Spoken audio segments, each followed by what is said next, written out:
Tentar, né? Boa noite a todos, sejam bem-vindos, obrigado pela presença. A doutrina dos Espíritos é uma doutrina viva e ela se constrói com o pensamento e as ações de encarnados e desencarnados. Então, todos nós que estamos aqui encarnados, quem está palestrando, quem está ouvindo,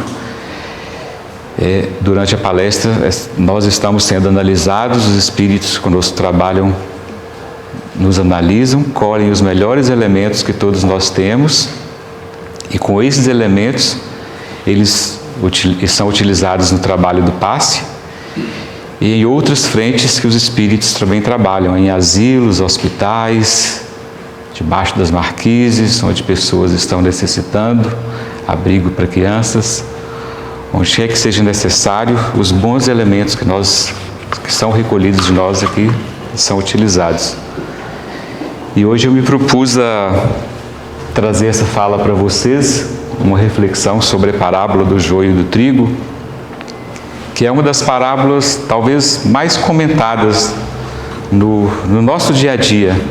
É muito comum em situações corriqueiras, a gente do nada já dizer assim, então, vamos separar o joio do trigo. Mesmo jornalistas em vários editoriais, matérias de jornal, inclusive agora sobre a Copa do Mundo, no final da semana passada teve uma matéria que um analista foi analisar uma determinada seleção de futebol e tentando falar o que era bom e o que não era, vamos separar o joio do trigo. Mas o que será exatamente que Cristo quis nos dizer quando Ele comentou essa parábola? Porque Cristo ele falava em parábolas exatamente para que essa linguagem pudesse ficar viva ao longo de muito tempo e nós pudéssemos fazer as nossas interpretações de acordo com o nosso possível, com o conhecimento que angariamos, buscar os elementos sempre baseados em uma moral cristã, uma moral de amor, de fraternidade, de harmonia, para que colhêssemos essas informações das parábolas e aplicássemos no nosso comportamento.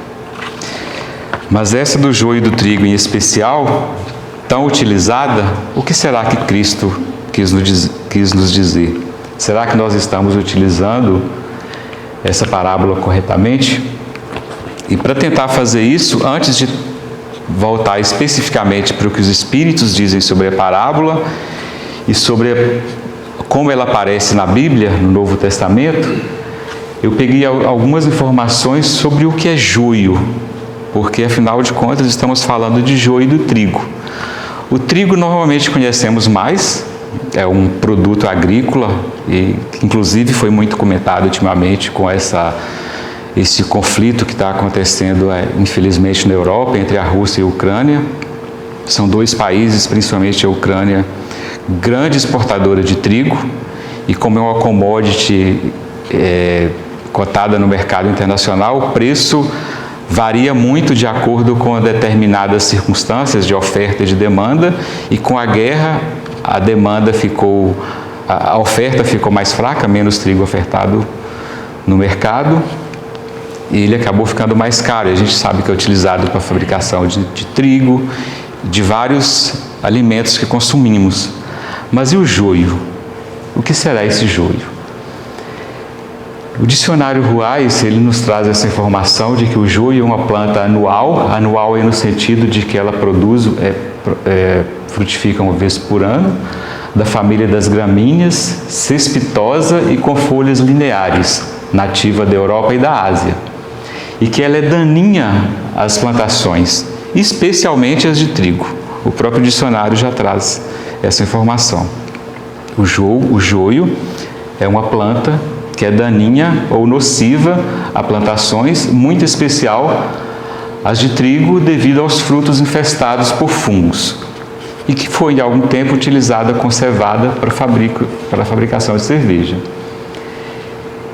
E em uma outra significação que o Ruais nos traz, por derivação, ele diz que o joio, por analogia, ele é às vezes associado a qualquer pessoa, coisa ou fenômeno que seja prejudicial à realidade que aquela pessoa, que aquela coisa ou que aquele fenômeno se insere. Ou seja, no sentido literal, no sentido biológico, o joio ele é uma planta que é nociva ao trigo, mas por derivação nós utilizamos no nosso dia a dia para fazer analogias à realidade em que nos inserimos. Então, quando algo é nocivo a determinada realidade ou a determinado contexto, comumente chamamos aquele algo de joio. E continuando ainda um pouco mais, aí já entrando um pouco na ciência, e a gente lembrando que a doutrina dos espíritos é ciência, filosofia e religião. E por isso que ela é uma doutrina tão viva, que conforme a ciência nos traz novos elementos, a religião e a filosofia nos trazem novos elementos, nós vamos fazendo melhor compreensão da vida, vamos adquirindo conhecimentos e fazendo melhor compreensão dessas informações, inclusive das mensagens de Cristo, que foram contadas através de parábolas. E aqui a gente vai ver que o joio, ele compete com o trigo. E a Joana Gaal, que é uma técnica em agropecuária do Instituto Federal Catarinense, essa é uma informação que está na internet, inclusive no Wikipedia algumas dessas informações também estão, de que o joio é uma planta que pode prejudicar os cultivos de trigo, pois compete pelos mesmos nutrientes do solo. Ou seja, aquilo que está no solo, aqueles elementos nutritivos que o solo tem e que fazem bem ao trigo, também fazem bem ao joio. Os dois estão ali e se alimentam dos mesmos elementos. Os dois são bastante semelhantes e apresentam diferenças somente na fase adulta. Então vejam, no início desse cultivo, enquanto eles estão nascendo, crescendo, há uma dificuldade muito grande em se identificar o joio do trigo. Então, por aí a gente já começa a perceber que não é muito fácil separar o joio do trigo, porque eles são muito semelhantes. E que o joio ele pode ser tóxico quando consumido por humanos. Então, talvez aí o Cristo tenha nos dito, olha, vamos separar esse joio do trigo no contexto, em determinados contextos, como a Bíblia nos sugere. Ele normalmente é tóxico ao consumo de humanos. Na fase jovem, as duas plantas são bastante semelhantes. A diferença se torna mais evidente quando alcança a fase adulta, quando as duas alcançam a fase adulta. Por esse motivo, em alguns locais, o joio é inclusive chamado de falso trigo, dada a enorme semelhança entre os dois. É uma pena eu não ter trago uma foto aqui, que na internet tem foto dos dois em vários momentos do cultivo. As duas espécies possuem uma morfologia, uma forma muito parecida. Assim, o que o distingue uma da outra é a formação da espiga, já na fase adulta mesmo, quando eles já estão ali apresentando o fruto, já estão bem maduros, fazendo analogia a nós humanos, quando nós já estamos numa idade mais madura, já, digamos, contribuindo de uma forma mais efetiva para a sociedade. E mais uma informação importante que ela nos traz. Entretanto, quando exposta a altas temperaturas, ela perde suas toxinas. No caso, o joio. Ele é nocivo, normalmente ele é muito...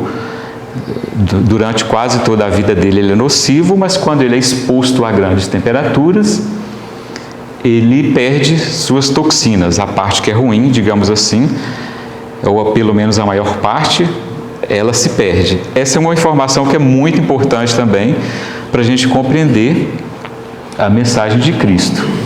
Então, assim, depois de exposto a altas temperaturas, se um grão de joio se misturar com o trigo, talvez ele não nos fará muito mal, uma vez que o trigo ele vai ser assado, vai ser cozido, alguma coisa assim, e o joio, mesmo que fique misturado, ainda que possa ali fazer volume, fazer o trigo ser vendido mais caro, né? Porque tem algo que não é trigo misturado, mas não vai fazer tanto mal. E aí a gente entra na parte do Novo Testamento de como essa parábola se aparece no livro de Mateus, na Bíblia.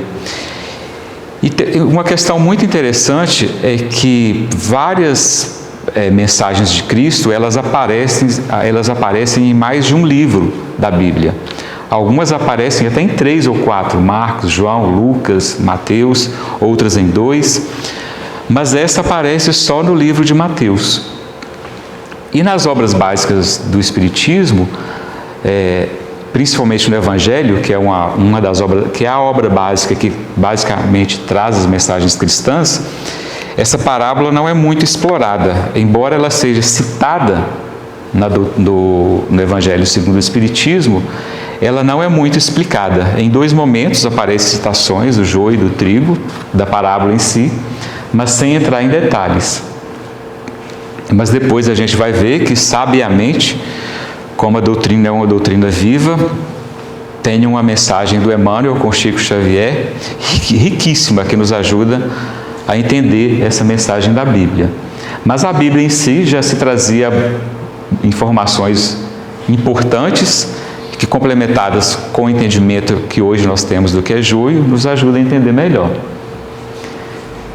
E a Bíblia diz: Jesus lhes contou uma parábola, dizendo: o reino dos céus é como um homem que semeou boa semente em seu campo.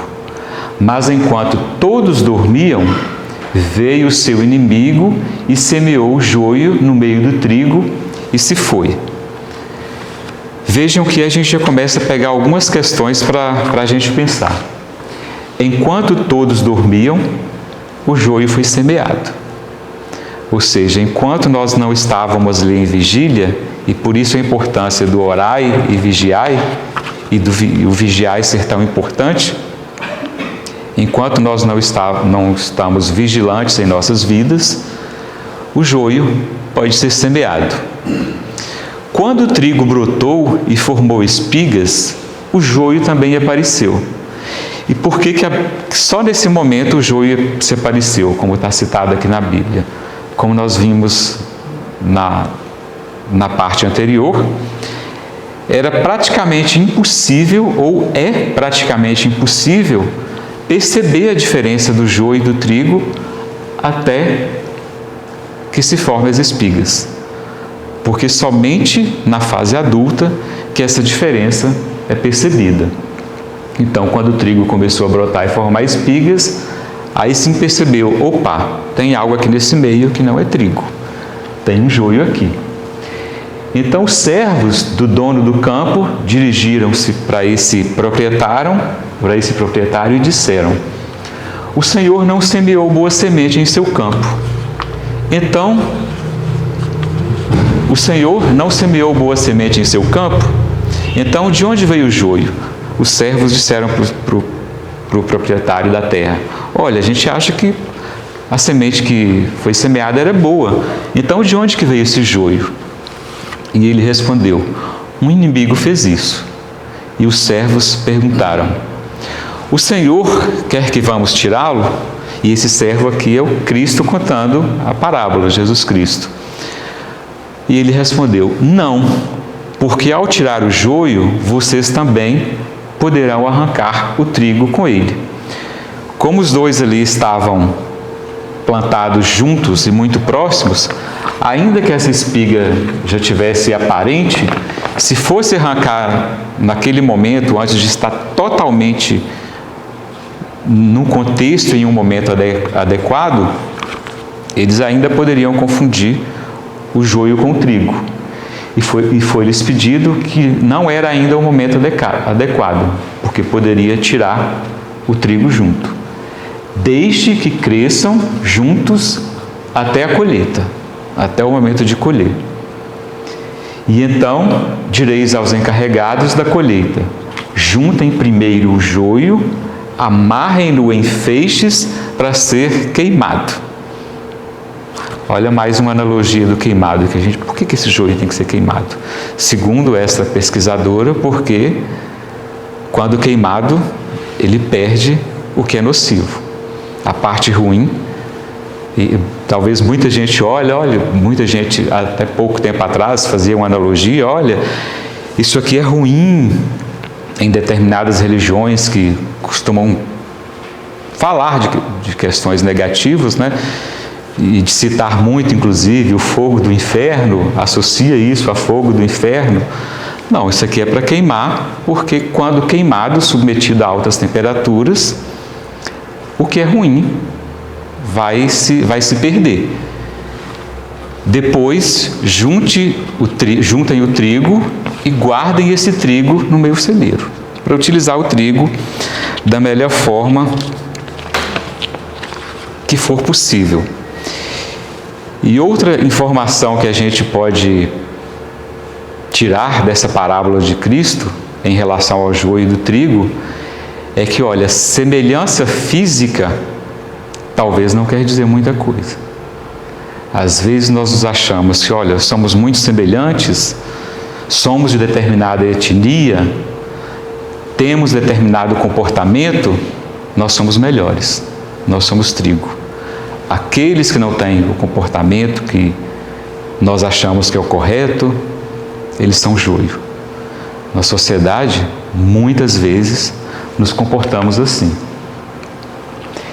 E para esclarecer mais essa mensagem da Bíblia, o Emmanuel, com Chico Xavier, no livro Vinha de Luz, na mensagem, é um livro muito interessante, porque esse livro ele é basicamente sobre interpretações de mensagens cristãs, e cada item é um pedacinho de uma parábola. Esse item 107, ele trata basicamente dessas duas linhazinhas ali.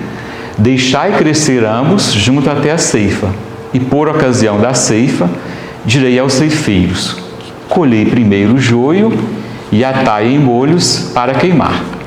É uma citação de Jesus no livro de Mateus, que a gente viu lá na Bíblia. E aí Emmanuel começa a nos explicar também um pouco dessa parábola. Quando Jesus recomendou o crescimento simultâneo do joio e do trigo, não quis senão demonstrar a sublime tolerância celeste no quadro das experiências da vida. Então, nesse primeiro momento, quando Jesus trouxe essa parábola para que a gente pensasse nela ao longo de nossas vidas e encarnações, olha que mensagem importante ali. Que sejamos tolerantes. Ali tem alguém que é muito parecido conosco, mas será que é muito parecido, mas que pode ser nocivo em determinadas situações? Mas será que nós temos direito de eliminar aquela pessoa do nosso contexto, eliminar aquela pessoa de nossas vidas, sem fazer a análise devida, com a paciência devida, de esperar o momento devido para fazer essa análise, para eliminar o que realmente é ruim? Será que nós temos todos os elementos necessários naquele momento que nós achávamos que tinha? Será que não tem ali uma análise precipitada de nossa parte? Então, que sejamos tolerantes. E o Emmanuel continua: o Mestre nunca subtraiu as oportunidades de crescimento e santificação do homem. E, nesse sentido, o próprio mal, oriundo das paixões menos dignas, é pacientemente examinado por seu infinito amor, sem ser destruído de pronto. Então, aquilo que às vezes está do nosso lado, nos incomodando, e que a gente não entende por quê. Por que, de fato? O comportamento de um amigo nosso, de um semelhante nosso, ou de uma pessoa que às vezes a gente nem tem tanta simpatia por ela, por que o comportamento dela nos incomoda tanto? Será que aquele comportamento e aquela pessoa não tem algo muito interessante a nos ensinar?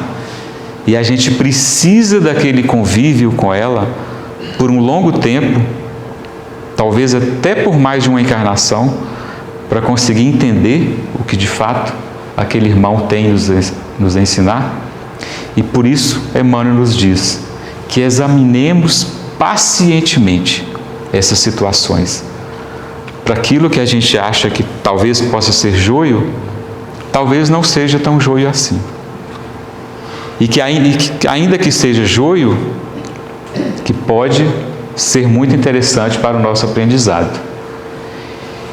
E que tarefas espantosas mobilizam falanges heróicas. Contudo, apesar da dedicação e da vigilância dos trabalhadores, o joio sempre surge, ameaçando o serviço. O que ele nos quer dizer aí é que na nossa vida, por mais trabalho que a gente tenha, por mais zeloso que nós sejamos com o nosso pensamento, no nosso trabalho, na nossa família, no cuidado com os nossos filhos, a gente vai tentar ser trigo o tempo todo, fazendo o nosso melhor. Mas que por mais vigilantes que sejamos, um momento minúsculo que seja, que a gente adormece ali, como está na parábola da Bíblia, que esse joio pode ser semeado. Então, estamos trabalhando, espíritos trabalhando conosco, amigos encarnados e desencarnados, tentando nos passar informações, mas o risco de joio está ali do nosso lado, ele é grande. Então, que sejamos vigilantes, porque esse joio vai estar sempre ali, e ele pode ser importante em vários momentos na nossa vida, porque tem coisas que não são nossos amigos que vão nos dizer. Tem algumas coisas do nosso comportamento que às vezes só aquele que a gente acha que é nosso inimigo que vai ter coragem de nos dizer. Porque o nosso amigo normalmente não quer nos magoar, não quer nos deixar triste, e sabe que se eles falarem algumas coisas com a gente, nós vamos ficar um pouco tristes. Então eles vão tentando levar, tentando mostrar de alguma forma, mas aquele que é inimigo não, ele vai chegar e vai falar da primeira oportunidade que ele tiver, e com todas as palavras. E às vezes precisamos dessas situações. Mas Jesus, porém, manda aplicar processos defensivos com base na iluminação e na misericórdia. O tempo e a bênção do Senhor agem devagarinho e os propósitos inferiores se transubstanciam. O irmão Grimm, que é um dos espíritos que trabalham conosco nessa casa, temos um quadro dele aqui à esquerda de vocês, ele trabalha bastante conosco essa questão da transubstanciação. E basicamente a transubstanciação ela se refere nesses elementos que nós vamos trazendo para a nossa vida ao longo da nossa encarnação e que vão nos modificando no sentido de agregar aquilo que é realmente bom. Porque nós temos a nossa essência, nós de fato, quando tivermos oportunidade de fazer silêncio, como a Thaís falou muito bem na última palestra dela, semana passada, quando nós buscamos dentro de nós esses elementos de amor, de fraternidade, da moral cristã, e pedimos a Deus para nos iluminar, nós vamos saber o que é a nossa essência. Mas ao longo da nossa vida, nós vamos fazendo aprendizados, vamos buscando informações e vamos nos transubstanciando. Vamos trazendo coisas melhores e essa nossa essência vai se modificando no sentido de fazermos melhores compreensões da vida com esses elementos novos que nós vamos trazendo. Com esses conhecimentos novos que vamos trazendo, vamos sendo capazes de fazer melhores análises e de nos comportarmos melhor na nossa vida e de fazermos melhores julgamentos e de tomarmos decisões mais adequadas no tempo mais adequado. Importa considerar, portanto, que o joio não cresce por relaxamento do lavrador divino, mas sim por otimismo celeste semeador, porque o otimismo do celeste semeador, que é Deus, nunca perde a esperança na vitória final do bem. E o irmão Grimm nos traz mais uma informação nesse sentido, dizendo, olha, a vida é o bem. O mal, ele é só um pontinho que está ali no meio desse bem. Esse mal ele vai sumindo ao longo da nossa vida, ao longo das encarnações. O que prevalece no final é o bem. Por isso que todo mundo quer ser trigo, quer se comportar como trigo. É o bem que vai ficar, e a gente vai se moldando e nos construindo ao longo da vida para ser pessoas melhores. E dentro dessa transubstanciação, quando eu vi essa passagem que fala desses processos defensivos e desse parágrafo seguinte que fala dos filtros amorosos, eu me lembrei muito de um personagem, de uma pessoa daqui de Belo Horizonte, que talvez vocês conheçam, já apareceu muito em programas de televisão, em jornais, e se eu não me engano até virou tema de filme, que é o Roberto Carlos Ramos, que é contador de histórias. Eu vou falar um pouquinho dele, mas vou ler esse parágrafo aqui antes, para a gente entender melhor esses filtros amorosos. Que o Emmanuel traz para a gente que o homem comum ainda não dispõe da visão adequada para identificar a obra renovadora.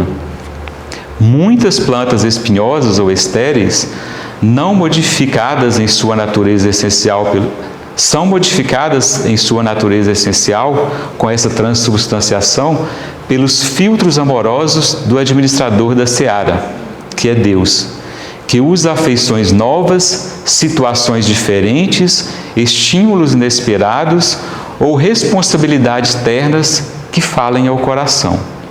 Entretanto, se chega à época da ceifa, depois do tempo de expectativa e observação, muita observação, faz-se então a necessária eliminação do joio em molhos.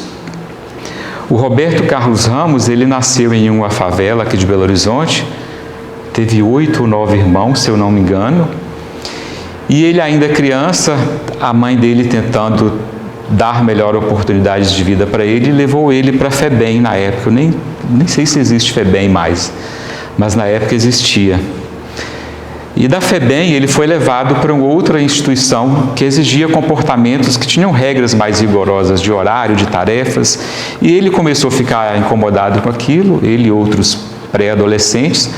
Eles começaram a fugir dessa instituição e no meio dessas fugas começaram a se envolver com pequenos delitos, com drogas, com ilícitos, e a vida deles começou a se tornar caótica.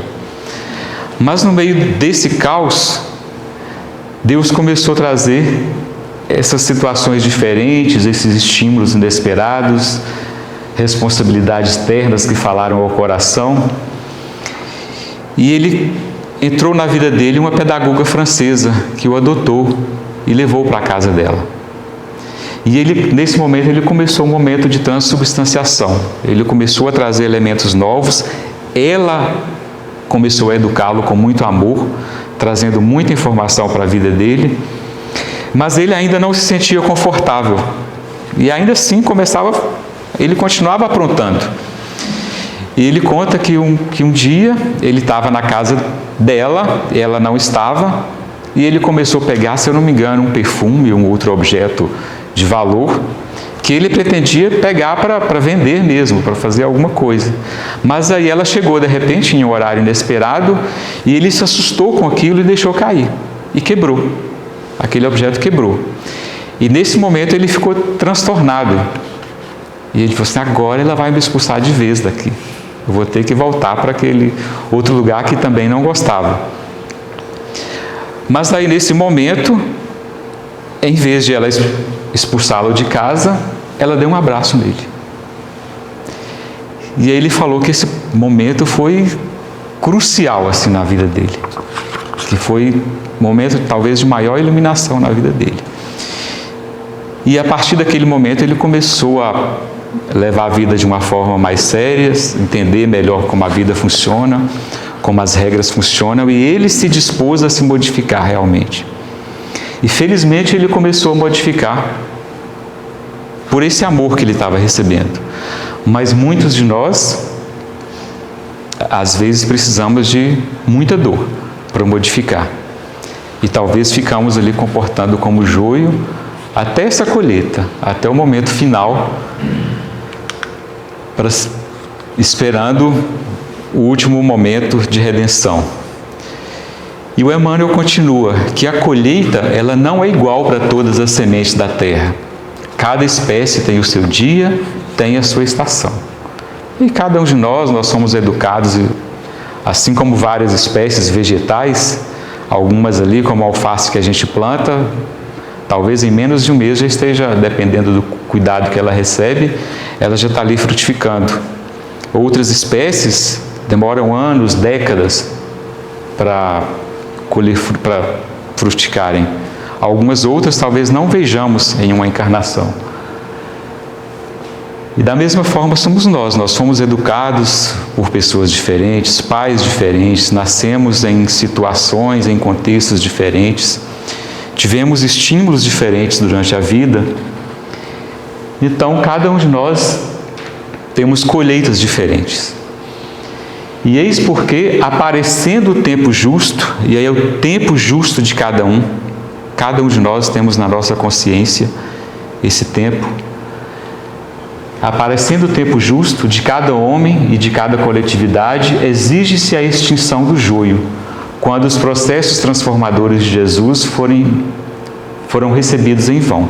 Quando esses processos corretivos que a gente viu antes, esses estímulos diferentes, se todo esse processo foi em vão, essa colheita em algum momento vai ser exigida.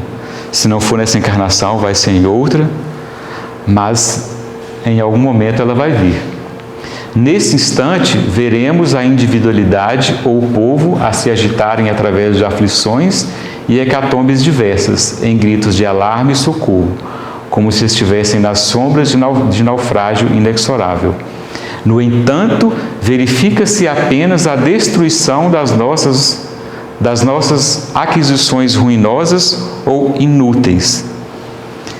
Eu não sei vocês, mas eu vim de uma religião católica e naquela época, acho que hoje até os ensinamentos da Igreja Católica se modificaram um pouco, mas se falavam muito que, olha, no final da vida, no juízo final, uns vão para um lado bom, outros vão para o lado ruim e serão queimados.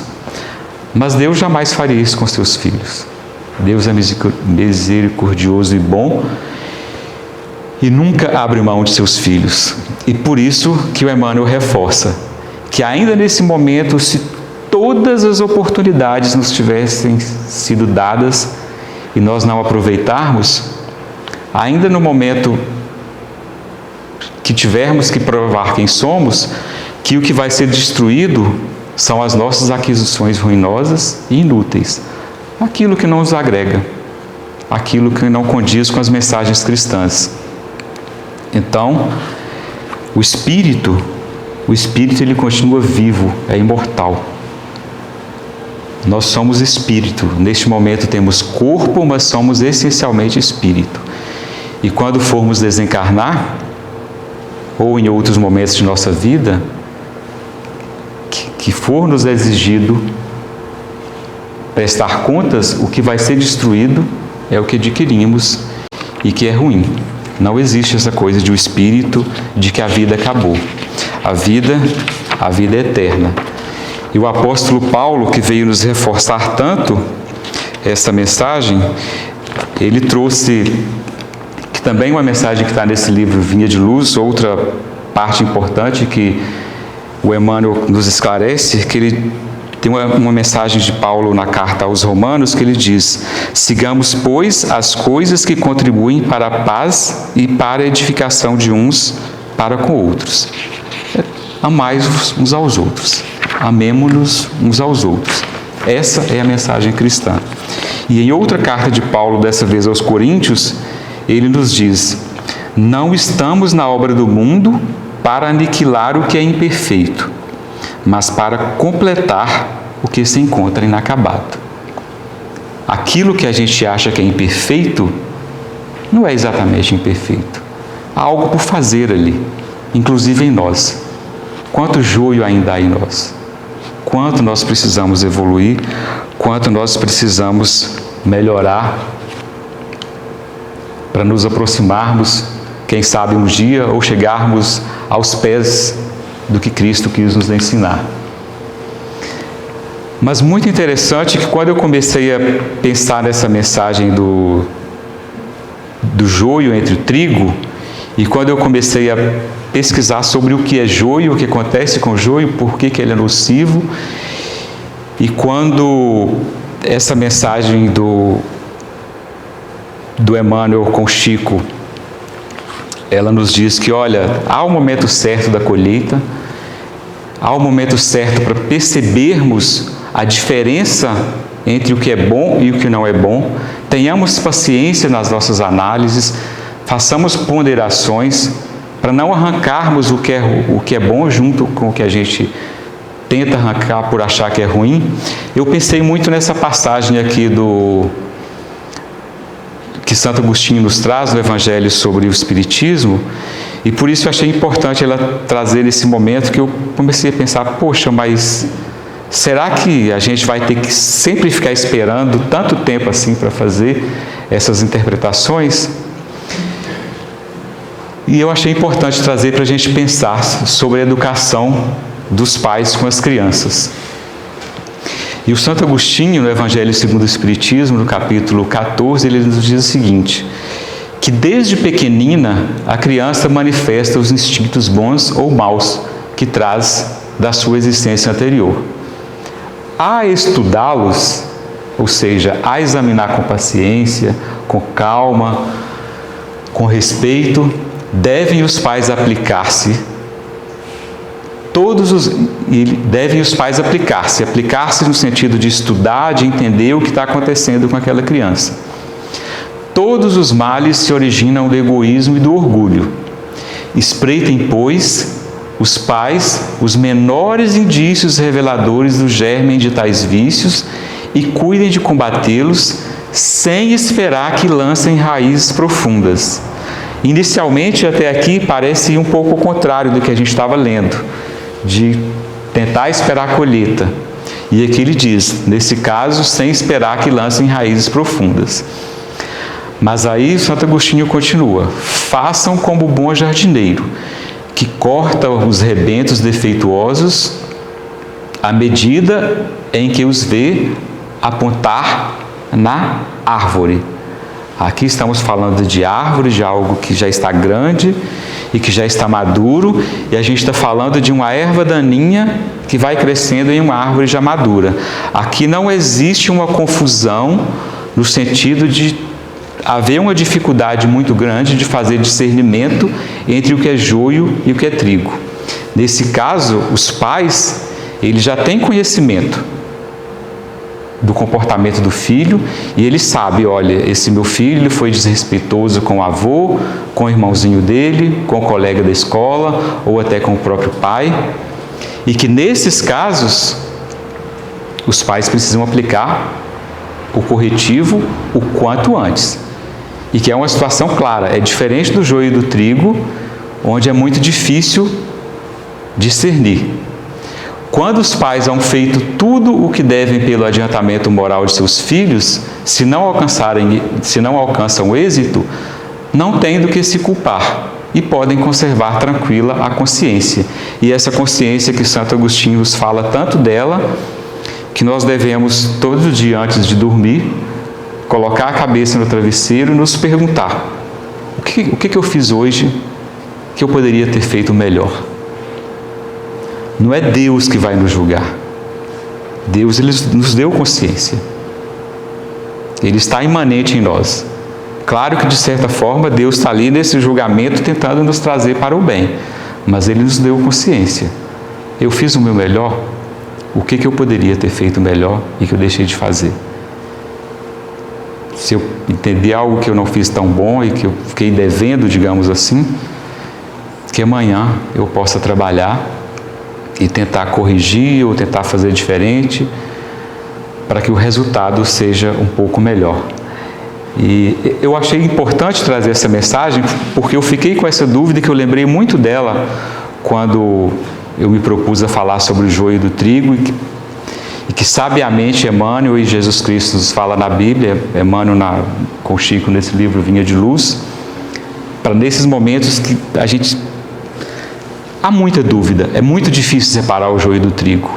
E nesses momentos que a gente tem dúvida, que façamos análise, que tenhamos paciência, que sejamos perseverantes, que peçamos a iluminação de Deus, dos Espíritos que trabalham conosco, dos irmãos encarnados que a gente tem confiança, para que eles nos ajudem, para que a gente tome a melhor decisão.